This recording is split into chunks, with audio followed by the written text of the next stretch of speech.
the C5 Aircross, the model with which Citroen began its innings in India. Lovely car, beautiful radical design, spacious cabin, superb ride quality. In fact, we even compared it to its step sibling, the Jeep Compass, and it emerged victorious. That in a way meant that it was the best buy in the segment. What you see here is the updated 2022 C5 Aircross. So what you get is an updated face that looks wider. You get this smoked effect on the headlights, Y-shaped LED DRLs, which now aren't an extension of the logo anymore.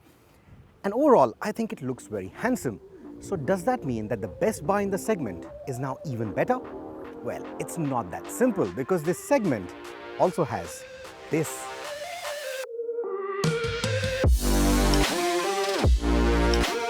The Hyundai Tucson, back in a new avatar, and how? I don't know about you, but this design makes me want one right now. I've often said this, radical designs may not age well, but then again, most car buyers these days don't think beyond 5 years. And on a similar thought process, I think the C5 Aircross was the most radical looking crossover in this space until last year. But now, the Tucson sets new benchmarks with elements like these discrete DRLs in the grille or those sharp character lines. Of course, you may not see it quite well because of those decals right there. So while we are thankful to the Hyundai dealership for loaning us this car, I think we are going to concentrate and use as much footage as we can from our first drive to give you a better idea. Both cars look new age, but the Tucson has a more aggressive stance and in-your-face styling. If this design is too shouty for you, the C5 could seem more appealing and polished in comparison. So we are going to award them equal points here. If neither designs work for you, you might want to look at the Jeep Compass or the Volkswagen Tiguan, which retain a bit of that old school charm of boxy silhouettes, straight character lines and conventional headlamp arrangements. The C5 is wider and taller, and the more upright nose gives it a commanding stance. The Tucson has a sportier, low-slung face and is the longest car in the segment with the longest wheelbase too. Both the cars will give you powered tailgates.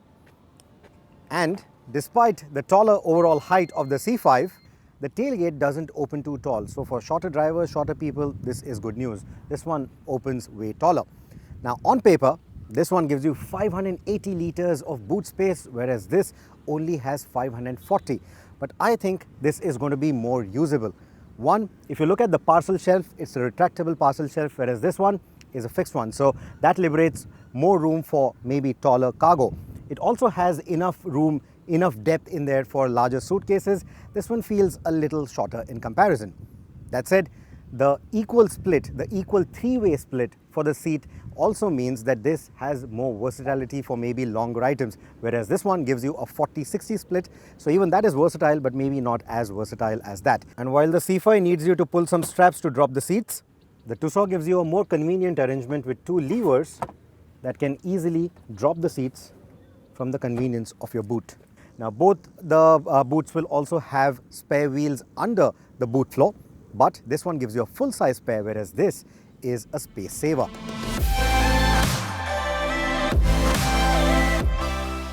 Longer wheelbase, smaller boot, that essentially means that the cabin space is actually better. You get tremendously good knee room, very good leg space. Headspace is not that bad at all. In fact, even for a 6-footer, it shouldn't be a problem at all. You get a nice big panoramic roof which extends all the way to the back.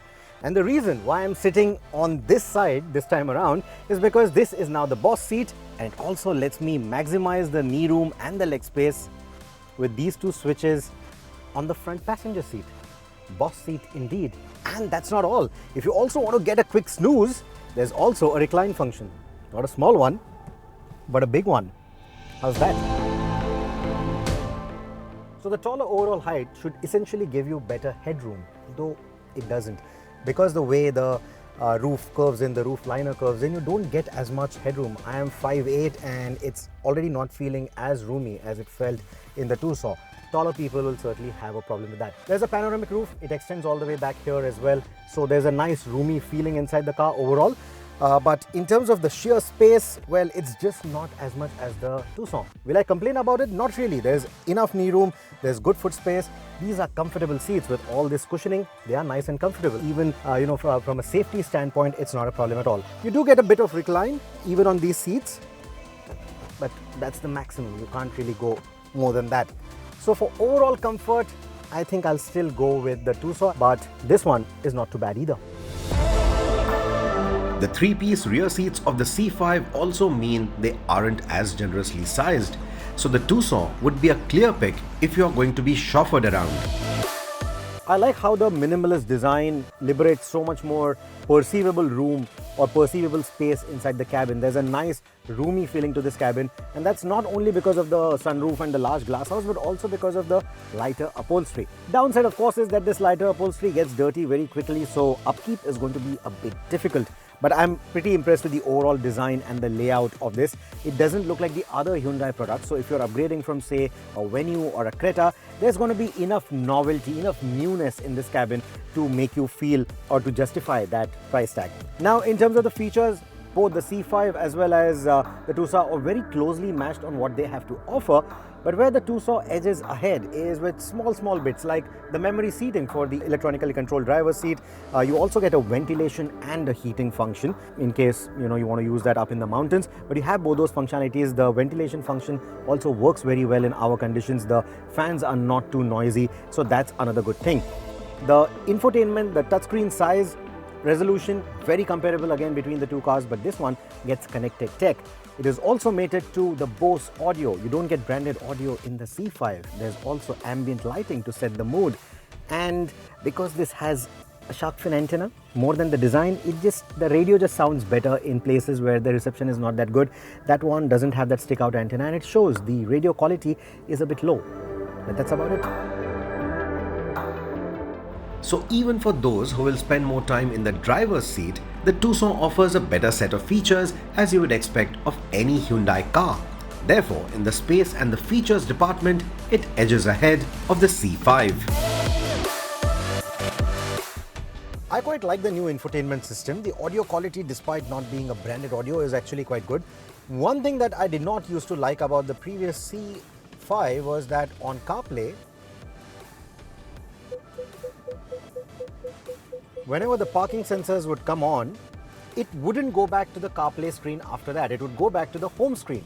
But here, it goes back to the CarPlay screen. I know it's a very small thing, but it's a very important fix. So all these little bugs that were there with the previous infotainment have been fixed in the new one. And because now it is also slicker, much easier to use, it just elevates the experience overall. So quality of life improvement, as they like to call it, it's right there.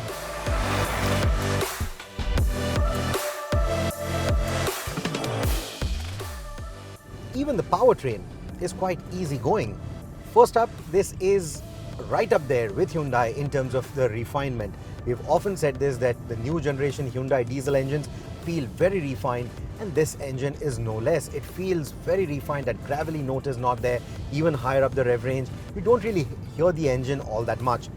The overall sound insulation is also quite good, not only for the powertrain noises, but also for curbing the road noises, the tire noise, etc. It curbs all of that quite nicely. In fact, this is a more silent cabin than even the Tucson. And though I say that the powertrain is easy going, when you go pedal to the metal, it's not too slow. It's about a second slower compared to the Tucson, but it's still a sub 10 second 0 to 100 timing. That is pretty quick.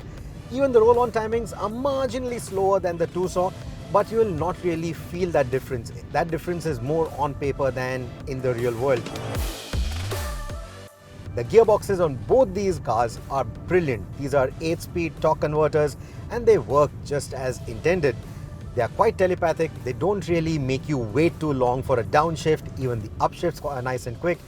So nice enjoyable powertrains on both these cars. Just that the C5 feels a little bit more mature, a little bit more laid back. It's not as sporty, as eager as the Tucson. When you drive the Tucson and the C5, you will realize that the refinement offered by these engines is above par and the benchmark to beat for any new vehicles that enter this tricky segment. Compared to the C5 Aircross, the Tucson is only marginally powerful. But on the road, the difference feels vast because of how the engine responds and accelerates. The first thing you notice when you get off the mark in the new Tucson is the kind of eager response that you get from this diesel engine. The petrol is also quite good, but I'm not going to talk much about the petrol here for this particular comparo because the Citroen is only available with a diesel. So diesel to diesel comparison, this one puts out more power on paper and it immediately shows in the kind of throttle response that this gives you. Now this may or may not be to everyone's taste, and that's because that initial, the low end response is a bit too sharp, and that may not be to everyone's liking. It might feel overwhelming for some. Even in the eco mode, it doesn't feel too dull. So like I said, it may or may not be to your liking depending on how sporty your bent of mind is. The Tucson is available in multiple powertrain options, while the C5 Aircross limits your choices to a diesel automatic, but a finely tuned powertrain at that, and more fuel efficient too. Its driving modes also feel far more effective than the Tucson, especially when you want a calm and composed drive in the city environment. The jewel in the crown for the C5 is the ride quality. That is the biggest talking point for the C5. Even over the harsher stuff, the suspension remains nice and silent. It's a beautiful feeling. For this particular price point, in fact, anything in and around this price point, I think it just nails it. It is better than some of the German luxury cars when it comes to ride quality. The flip side to that, of course, is the handling. The handling manners, they don't feel as focused as the Tucson. They don't feel as taut as, say, the Compass or even the Tiguan for that matter. There is a fair bit of vertical movement. Of course, if you are easy with the car, if you go with that laid-back nature of this car, the laid-back nature of the powertrain, and if you're easy with the car around bends, it feels nice and composed. It loves to go around the bends, maintaining its composure. Just be too harsh with the vehicle, just enter the corner too fast or something, and then you realize that, yeah, there is a fair bit of roll. It does lean quite a bit over the outer wheels, and then things can get a bit unnerving. In terms of the ride quality, Hyundai has been doing some pretty good setups for the Indian market. Now, compared to the outgoing Tucson, the new one has a bit of a firm edge to it. But the ride quality is quite good, not too much to complain about. But on the harsher stuff, it does tend to thud quite a bit. If you were to drive the C5 and the Tucson back to back, you would notice that this time around, it's the Hyundai that has the heavier steering.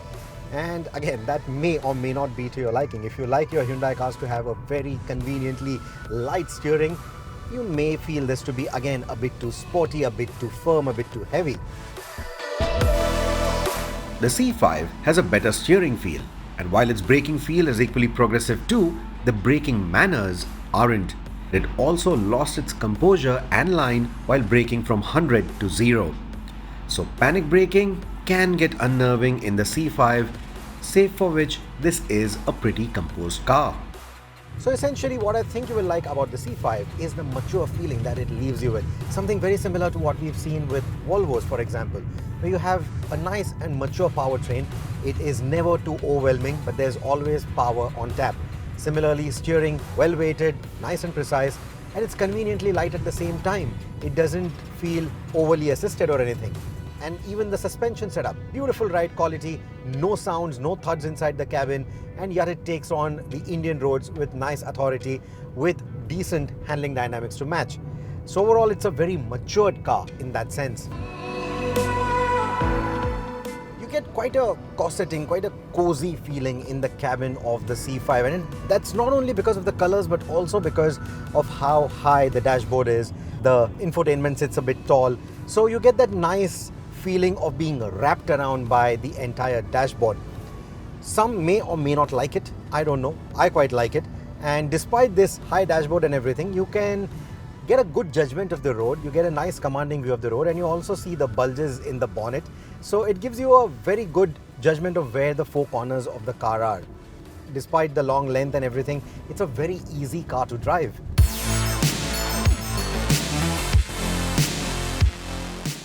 Speaking of security and safety, while both have plenty of safety features, the Euro NCAP has awarded 4 stars to the pre-facelift Citroen C5 Aircross, which also had ADAS features in Europe back in 2019.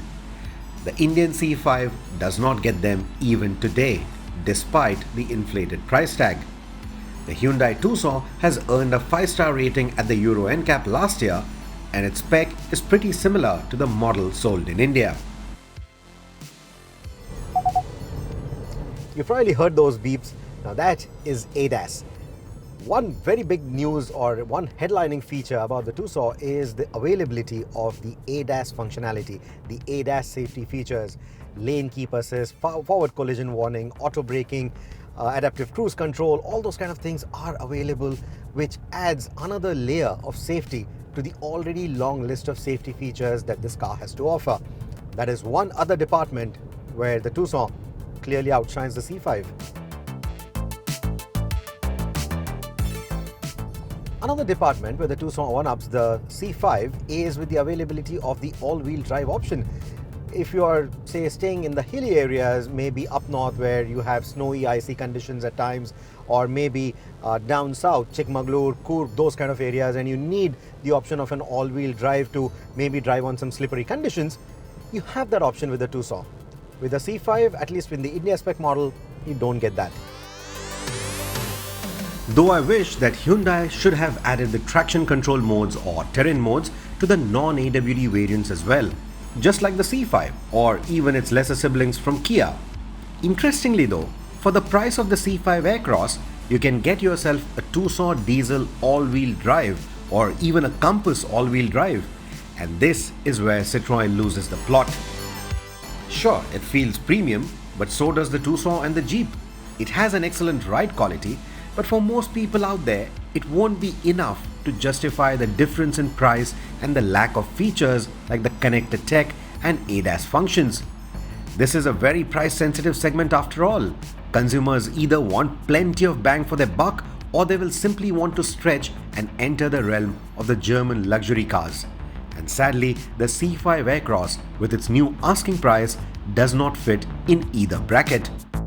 The Tucson understands how tricky this segment is and therefore settles for a conservative price tag without compromising on features and tech. And so as the points add up, the Tucson emerges as the clear winner of this test.